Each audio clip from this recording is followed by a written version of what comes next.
നമസ്കാരം. നമ്മുടെ സംസ്ഥാനത്ത് നികുതി വെട്ടിപ്പ് സാധാരണമാണെന്നാണ് സാധാരണഗതിയിൽ പറയുക. ഇന്ന് നമ്മൾ ചർച്ച ചെയ്യുന്ന വിഷയം ഓപ്പറേഷൻ സ്ട്രോങ് ലൈറ്റ്. ഞാൻ എസ് കാറ്റപ്പള്ളി. നമ്മുടെ സംസ്ഥാനത്ത് നികുതി വെട്ടിപ്പ് സാധാരണമാണെന്നാണ് പറയുക. ഒരുപക്ഷെ സംസ്ഥാനത്തെ സ്വർണ്ണ വ്യാപാര മേഖലയിലും മദ്യ വ്യവസായ മേഖലയിലുമായിരിക്കാം നികുതി വെട്ടിപ്പിൻ്റെ വ്യാപ്തി കൂടുതലായി കാണാൻ കഴിയുക. അത്രമാത്രം സ്വർണ്ണ വിൽപ്പനയും മദ്യ വിൽപ്പനയും കേരളത്തിൽ നടക്കുന്നുണ്ട്. അതോ അത്രമാത്രം സ്വർണത്തിനും മദ്യത്തിനും കേരള ജനത അഡിക്റ്റ് ആണെന്നോ നമുക്ക് പറയാവുന്നതാണ്. ഡിജിറ്റൽ കറൻസിയിലൂടെ മാത്രമായി ഇത്തരം സ്ഥാപനങ്ങളിൽ പണമിടപാട് അനുവദിക്കുക എന്നത് തന്നെയാണ് ഒരു പരിധിവരെ നികുതി വെട്ടിപ്പ് തടയുവാനുള്ള മാർഗം. ബാർ ഹോട്ടലുകൾ കേന്ദ്രീകരിച്ച് നികുതി വെട്ടിപ്പ് കണ്ടുപിടിപ്പിക്കാൻ GST വകുപ്പിന്റെ കീഴിൽ ഓപ്പറേഷൻ സ്ട്രോങ് ലൈറ്റ് എന്ന് നടക്കുകയാണ്. നികുതി വെട്ടിപ്പിന്റെ കാര്യത്തിൽ ബാർ ഹോട്ടലുകൾ തമ്മിൽ മത്സരിക്കുകയാണെന്നും കാണാവുന്നതാണ്. കേരളത്തിൽ മദ്യത്തിന്റെ നികുതി 251% ബാർ ഹോട്ടലുമായി ബന്ധപ്പെട്ട് നികുതി വെട്ടിപ്പിനുള്ള സാധ്യതകൾ ഏറെ കൂടുതലാണ്.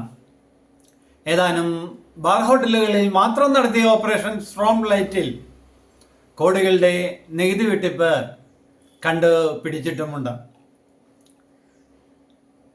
കേരളത്തിൽ നടന്ന തദ്ദേശ തിരഞ്ഞെടുപ്പിലും സംസ്ഥാന നിയമസഭാ തിരഞ്ഞെടുപ്പിലും പാർലമെന്റ് തിരഞ്ഞെടുപ്പിലും വ്യാപകമായ തോതിൽ ഇടതുമുന്നണിക്ക് പരാജയം നേരിടുകയുണ്ടായി.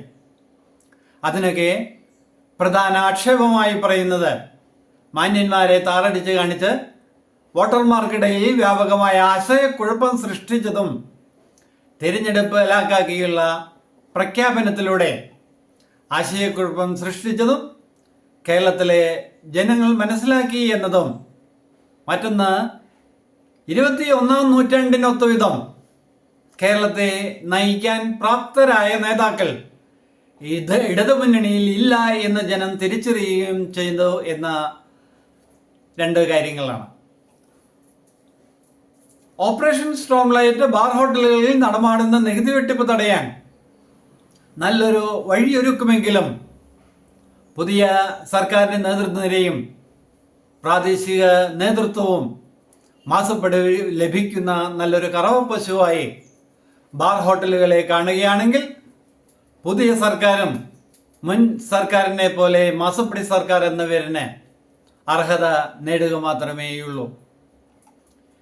ഏറെ പ്രതീക്ഷകൾ പുലർത്തിയ പുതിയ സർക്കാരിൽ പുതിയ സർക്കാർ ജനങ്ങളെ നിരാശരാക്കില്ല എന്നും KSRTയിൽ സ്ത്രീകൾക്ക് സൗജന്യ യാത്രാ സൗകര്യം നടപ്പിലാക്കിയതുപോലെ 21-ാം നൂറ്റാണ്ടിനൊത്തുവിധം ഏറെ സാമൂഹ്യ സുരക്ഷാ പദ്ധതികൾ കേരളത്തിൽ നടപ്പിലാക്കേണ്ടതുണ്ടെന്നും പുതിയ സർക്കാർ തിരിച്ചറിയേണ്ടതുണ്ട്. നികുതി വെട്ടിപ്പ് തടയാനും സർക്കാർ തലത്തിലെ ട്രഷറി വരുമാനം വർദ്ധിപ്പിക്കാനും കഴിഞ്ഞാൽ മാത്രമേ സാമൂഹ്യ സുരക്ഷ ഒരുക്കുന്നതിലുള്ള പുതിയ സർക്കാരിൻ്റെ പ്രതിബദ്ധത നടപ്പിലാവുകയുള്ളൂ. GST വകുപ്പിന്റെ ഓപ്പറേഷൻ സ്ട്രോങ് ലൈറ്റ് ജനങ്ങളുടെ പ്രതീക്ഷയ്ക്കൊത്ത് മുന്നേറേണ്ടിയിരിക്കുന്നു എന്ന് വ്യക്തം. കേരളത്തെ കുടിപ്പിച്ച് ബാർ ഹോട്ടലുകളുടെ താളത്തിനൊത്ത് ചവിട്ടി തങ്ങളുടെ കീശ വീർപ്പിക്കാനുള്ള ഉപാധിയാക്കി മാറ്റാതെ നികുതി വെട്ടിപ്പ് തടയുന്നതിൽ പുതിയ സർക്കാർ വിജയിക്കേണ്ടിയിരിക്കുന്നു. നികുതി വെട്ടിപ്പ് തടയാൻ പുതിയ സർക്കാർ വിജയിക്കുകയാണെങ്കിൽ കേരളത്തിലെ ജനങ്ങൾ കേരളത്തിലെ ഇപ്പോഴത്തെ സർക്കാരിനോട് എന്നും കൃതജ്ഞതയുള്ളവർ ആയിരിക്കും. കേരളമാകെ വ്യാപകമായി ബാറുകൾ ആരംഭിച്ച് രാഷ്ട്രീയ പാർട്ടികൾക്ക് മാസപ്പടിക്ക് വക ഒരുക്കുകയായിരുന്നു. അവിടങ്ങളിൽ നടക്കുന്ന വ്യാപകമായ GST വെട്ടിപ്പിന് നേരെ കണ്ണടയ്ക്കുകയായിരുന്നു എന്ന് വ്യക്തം. അതുകൊണ്ട് തന്നെ കേരളത്തിലെ ബാർ ഹോട്ടലുകളെ കേന്ദ്രീകരിച്ച് നടക്കുന്ന ഓപ്പറേഷൻ സ്ട്രോങ് ലൈറ്റ് കേരളത്തിൽ മലയോളം നടമാടുന്ന നികുതി വെട്ടിപ്പിന്റെ ഒരറ്റം കണ്ടുപിടിക്കുമെന്ന് നമുക്ക് പ്രതീക്ഷിക്കാമെന്ന് പറഞ്ഞുകൊണ്ട് ഇന്നത്തെ വിഷയം അവസാനിപ്പിക്കുകയാണ്. നന്ദി.